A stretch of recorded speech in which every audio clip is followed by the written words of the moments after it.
ভালোবেসে বিয়ের 2 বছরের মাথায় স্ত্রীকে ধারালো অস্ত্র দিয়ে খুন করে আত্মঘাতী স্বামী। মর্মান্তিক ঘটনাটি পুরুলিয়া পৌরসভার 17 নম্বর ওয়ার্ডের নাপিতপাড়ায়। জানা যায়, প্রায় 2 বছর আগে পুরুলিয়া পৌরসভার 17 নম্বর ওয়ার্ডের বাসিন্দা নেহা মাহালিকে ভালোবেসে বিয়ে করেন পুরুলিয়া পৌরসভার 16 নম্বর ওয়ার্ডের শিমুলঘাটা এলাকার বাসিন্দা চিন্টু সিং। বিয়ের কিছুদিন পর থেকেই তাদের অশান্তি শুরু হয়। তখন থেকে স্বামী স্ত্রী আলাদা থাকতে শুরু করেন। নেহা মাহালি বিবাহ বিচ্ছেদ করার জন্য আদালতে মামলাও করে। তার মাঝেই মর্মান্তিক পরিণতি।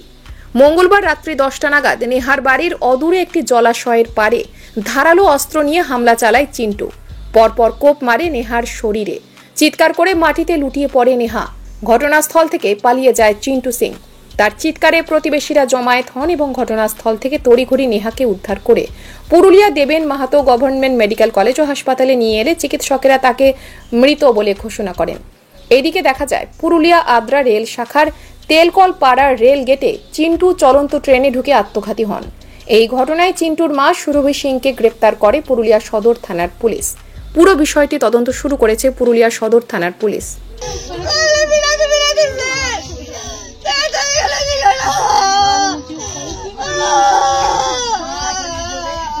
পেচ্ছাপ যাচ্ছি আর পেচ্ছাপ করতে নামে যা সেই তখনই ওকে খুনটা করে দিল।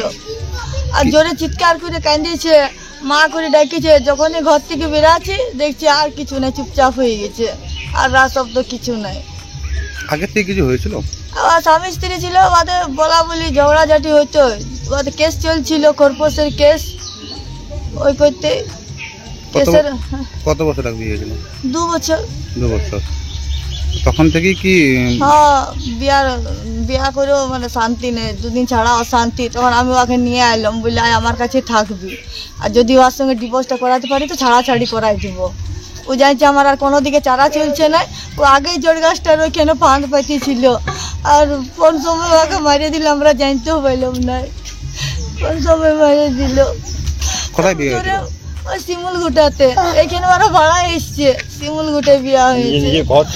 নিজের ঘর ছাড়ি দিয়ে এখানে ভাড়া করে এসেছে। ও নিজে ষড়যন্ত্র করেছিল যে ওকে একদিন না একদিন ফাঁকা পাইলে মারবো, সেই জন্য সেই কালকে ওই জিনিসটা ঘটাইলো। কি নাম ছিল ওর? ওর নাম নেহা মাহালি। আর ওর নাম? হ্যাঁ, আপনার বরের নাম? চিন্টু সিং। তো কোনো ঝামেলা হয়েছিল আগে? ঝামেলা বাদে হয়ে মাঝে মধ্যে ওদের ঝগড়াঝাটিটা হইতো, ওই জন্য তো আমার কাছে থাকতো।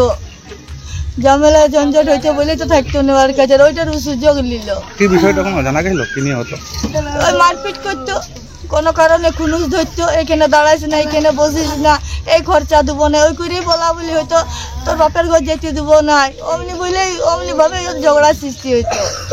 তো বিয়েটা কিরকম হইল? ভালোবাসা করেছিল? ভালোবাসা বটে, কিন্তু অনুষ্ঠান করে দিয়েছিলাম বিয়েটা, খরচ খরচা করে।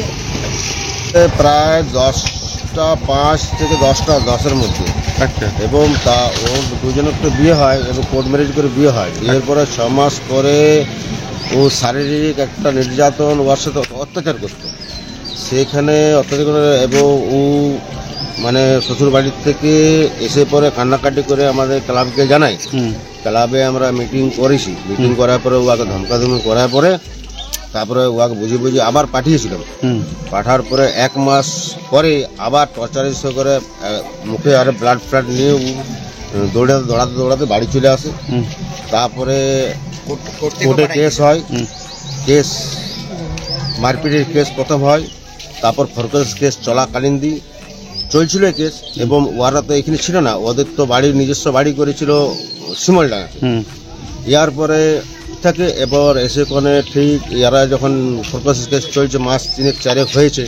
ইয়ার পরে তদন্ত খোঁজ করে বাড়ি ভাড়ায় খোঁজে। বাড়ি ভাড়ায় তো আমরা বললাম তুই বলে তোমাকে খাই, যেহেতু তোমার ঘর দুয়ার আছে না, আগামী দিনে ঘটনা ঘটবে। এবং বাড়ি ভাড়া এখানে থাকে 2 মাস দেওয়া হয়েছে। ইয়ার পরে মনে আগামী কিছুদিন পরে আবার ডেট ছিল, ঠিক আছে, ডেট ছিল। তারপরে দেখতে পাচ্ছি কালকে ঠিক 10টা 5-10-এর মধ্যে দেখছি হঠাৎ করে এসে কেন ও ধারালো অস্ত্র দিয়ে কেন গলাতে মারি দিল। গলাতে মারো, তারপর শরীরে 2-4 জায়গাতে মারে পরে ও পড়ে যায়। অস্ত্র তারপর চেঁচাচেঁচি হয়, মারি দিল চিন্টু সিং মারি দিল। এরপরে সব এলাকার সবাই উঠে ওকে সবাই তুলে করে টোটোতে করে হসপিটাল নিয়ে যায়। হসপিটালের সঙ্গে সঙ্গে ডাক্তারবাবু দেখার পরে মৃত ঘোষণা করে।